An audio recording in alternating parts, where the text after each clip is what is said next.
So kwa research zangu zile ambazo nimeweza kufanya hapa, kitu ambacho nimegundua kiukweli kabisa ni kwamba Wakenya hatupendani tena, ama Wakenya hawapendani tena. Na ni kwa nini ambacho nasema hivi? Ni ile ambayo ni support kutoka kwa Wakenya wenzako. Yani kama unafanya kitu ukitarajia Mkenya mwenzako akusupport, ama ukitarajia Mkenya mwenzako ashabikie kile kitu ambacho unakifanya, basi utakufa maskini ama utaachwa vile vile ambavyo uko. Na why am I saying so? Kitu ambacho nimejaribu kuzunguka na kutafuta hapa ni wale ambao ni content creators, wale ambao wanatengeneza maudhui ndani ya nchi ya Kenya, pamoja na wale ambao ni wasanii na vile vyombo vya habari vizima ambao viko ndani ya nchi ya Kenya. Ukiangalia hapa utapata kwamba vyombo vingi ambao viko ndani ya nchi ya Kenya vinakosa ile support ya watu ambao wako Kenya, na unapata wengi zaidi ambao wanawatazama na kufuatilia ni watu ambao wako nje ya nchi. Ama labda mtu anaweza akafuatilia kabisa akaona vile ambavyo unafanya akapenda unavyofanya, lakini ile ya kwamba awezi kukusupport wewe ili utoke kwenye kile kiwango ambacho uko uende kwenye kiwango chingine, yaona so sana, yaona ile uchungu na kama akifanya kitu kidogo kwa ajili ya kukusupport wewe utafaidika zaidi kumliko. That's what is, yani hivyo ndo iko nchini Kenya. Na nimeorodhesha baadhi ya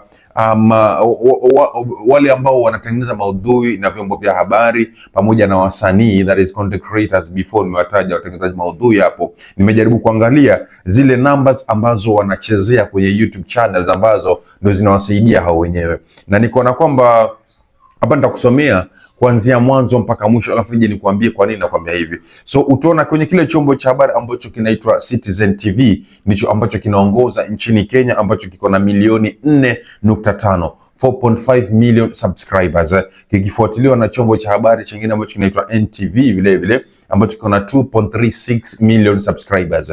Hiyo ni milioni 2.36. Alafu kuna nyingine inaitwa Churchill Show ambao wako na 2.27 million. Otile Brown, msanii mwingine hivi mkali sana kutoka nchini Kenya, sehemu za Mombasa kule, ambao anaitwa Otile Brown, ambao ako na 1.3 millions. Alafu na mwingine hapa anajiita TTC ambacho ni TT Comedian ambao kuna 1.3 million subscribers. Alafu mwingine yule msanii ambaye anaitwa Bahati ambao kuna 1.6 million subscribers. Diana the 1.3 million subscribers. Alafu wa mwisho kabisa ni Willy Pose ambao ako na 1.5 million subscribers. So kitu ambacho nataka nikuelezee baada ya kuambia hivi ni kwamba nitakupa tu mfano mdogo wa hawa wasanii. Mtu kama Otile Brown, utashangaa ukiona kwamba hii 1.3 subscribers ambazo Otile Brown amepata hapa, maybe 500,000, nusu yake maybe, ama a quarter of it let's say, unapata haijatoka nchini Kenya. Yani Wakenya hawajamsupport vile ambavyo inafaa, lakini music zake wanazisikiliza na wanaenjoy sana, but most of them wanasikiza music kutoka kwenye nchi nyingine jirani, that is, sitaki kutaja jina gani, lakini they do prefer listening to other music rather than listening to their own artist from Kenya. That's it. Na bado vile vile nikwambie kwa nini nimekuletea hii makala, ni baada ya kwamba kuna yule jamaa ambaye anajiita Aisha Speed pia vile vile ambao ameweza kwa Kenya kwa takriban siku 3 na siku ya 4 sasa hayuko. Na nikwambie tu jamaa alikuja tu nchini Kenya na alijinyakulia milioni ngapi hizi? 2 million subscribers ndani ya nchi ya Kenya within less than 2 days. Chini ya siku mbili jamaa alikuwa amenyakulia milioni 2 subscribers kwenye YouTube channel yake. Mpaka unaanza kujiuliza, where are these Kenyans? Why don't they support their own? Kwa nini Wakenya hawafagili ama hawashangilii vitu vya kwao wao kwa hao wenyewe? Sasa tunalalamika, tunasema kwamba wasanii wakitoka nje ya nchi ama wakitoka nchi nyingine tofauti, nchi ya jirani, wakija kuperform ama wakija fanya performances zao hapa nchini Kenya, watu ama mashabiki ama wale ambao wamewaita wanawalipa pesa nyingi zaidi kuliko hata wale wasanii ambao wametoka nchini Kenya. These are the questions that we are asking each and every time. Tunauliza wale ambao ni mapromoter ambao wamewaita, kwa nini mnalipa wasanii kutoka nje ya nchi, mnawalipa pesa zaidi kuliko hata wasanii ambao wametoka hapa nyumbani? Because hawa watu hapa nyumbani wanafaa wafaidike kwa sababu it's their territory, lakini mwisho wa siku unapata wale ambao wametoka nje ndio wanalipa pesa nyingi zaidi. But the answer is very clear and easy, ya kwamba wale mashabiki ambao wako hiyo nchi ya Kenya wanafagilia zaidi wale wasanii ambao wanatoka wapi? Wanatoka nje ya nchi. So unaanza kujiuliza who is supposed to be paid a lot? Kama kuna wasanii wawili, mmoja ametoka nchini Kenya, mwingine ametoka nchi jirani. Huyu wa kutoka nchini Kenya akipanda kwenye jukwaa, mashabiki hawashangilii sana, lakini huyu wa kutoka nchi jirani once akipanda kwenye jukwaa, mashabiki they go crazy. Whom do you expect to be paid a lot of money? Automatically yule ambaye ametoka nchi jirani. That's why there's a time niliweza kuona sehemu fulani za Nairobi pale ambapo yule marehemu Raila Amolo Odinga ambapo alikuwa anaenda kufunga kampeni zake, ambapo alimuita Diamond Platnumz, na kutoka Tanzania Diamond alikuja akaimba less than 15 minutes. Jamaa aliimba chini ya dakika 15, lakini alijinyakulia milioni 5 taslim za Kenya, 5 million Kenyan shilling. Jamaa alijinyakulia, na ukumbuke hapo amepewa hoteli ya bure na amepewa transport ya bure ya helicopter, amepelekwa na angani hivi na kapigwa ngapi? 5 million. Alafu nashangaa wasanii wale wa Kenya ambao wanaenda kwenye the same concert mahali pale pale ambapo Diamond ameenda kwa milioni 5, wanakuwa 100,000, 200,000 sana akizidi. Na wasanii wa mtaani pia ambao ni kesa ambao nilisikia pia sehemu fulani za Kenya ambayo inaitwa Kilifi County, ambapo unapata wale wasanii wa mtaani wale kule, unapata wasanii wengine wanaitwa kutoka nje, wanalipwa almost millions of money.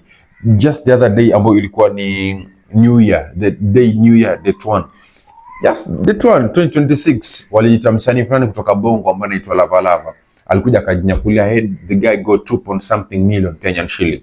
Alafu unapata wale ambao ni curtain raisers wake ambao ni wasanii kutoka tu sehemu za kawaida ambao wanatoka ile mtaa wao, watu wanapigwa sijui ni 5,000, 10,000, 5,000, 10,000. Na yule ambaye ametoka nje ya nchi anapigwa milioni ngapi? Unaanza kujiuliza what's the really problem? But the real problem here it's the fans. The fans do love things from outside. Wale mashabiki wanapenda vitu vya kutoka nje. Mashabiki wa Kenya hawafagilii vitu vyao hao kwa hao, wanafagilia vitu vya kutoka nje. Ukifungua biashara yako hapa, ukianza kuuza vitabu kama hivi, hichi kitabu ukiandike that is made from Kenya, alafu mtu mwingine afungue biashara ile kitabu kile akiandike made from Italy ama German, Wakenya wataenda kile kitabu kimeandikwa made from Italy ama made from Germany. Kile kitabu kimeandikwa made from Kenya watakuachia mwenyewe wewe. I don't know, sijui shida iko wapi. Sijui kama mtu anafikiri akija akinunua kwako atakufaidisha sana, ama sijui mtu akiona akisubscribe kwenye channel yako ama akikufollow kwenye TikTok yako ama akikufollow kwenye Facebook atakufaidisha. I don't know. I really don't know. Wanashangaa watu wengine, they are just there to spread the news. There's no any benefit that they're going to get from coming up on the screen like this. Hakuna faida ambayo watapata. Hao kazi yao ni kuja ili wakupe habari wewe. Sasa hiyo subscribe to channel yake tu basi hivyo. Unaona kama utakuwa umemfaidisha sana, utakuwa umemfanya awe tajiri kukuliko. Huo ni uchawi mwingine wa juu sana. Lakini mtu mwingine akija leo kutoka nje ya nchi, akwambia sijui mikono juu akuchezeshe, sijui kupelekea wapi, afanye ujinga wake ambao eleweki, it doesn't even benefit us kabisa, anapata subscribers milioni 2.